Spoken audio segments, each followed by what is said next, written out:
রাজশাহী বিশ্ববিদ্যালয়ের রেজিস্ট্রার ইফতেখার আলম মাসুদের অপসারণ দাবি করেছে রাজশাহী বিশ্ববিদ্যালয় কেন্দ্রীয় ছাত্র সংসদ। সোমবার রাকসু ভবনের সামনে এক সংবাদ সম্মেলনে 24 ঘন্টার মধ্যে তাকে অপসারণের দাবি জানায় সংগঠনটি। রাকসু নেতারা জানান ক্লিনিক্যাল সাইকোলজি বিভাগে 23 দিন ধরে একাডেমিক কার্যক্রম বন্ধ থাকলেও রেজিস্ট্রারের দপ্তর থেকে প্রয়োজনীয় প্রশাসনিক পদক্ষেপ নেওয়া হয়নি।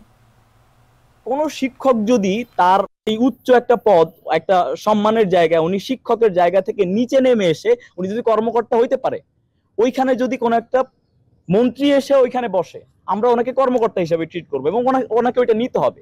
উনি যদি ইথিক্যাল জায়গা থেকে ভুলে এসে উনি কর্মকর্তার জায়গায় পৌঁছাইতে পারে, আমি তাকে কর্মকর্তা হিসেবে ট্রিট করব এবং আমাকে আমার কাজ বুঝাই দিতে হবে। রেজিস্ট্রারের সাথে ব্যক্তিগতভাবেই যেহেতু এটা ঘটেছে রেজিস্ট্রার স্যারের সাথে, এজন্য রেজিস্ট্রার স্যারের ওখান থেকে অপসারণের দাবি জানাচ্ছি।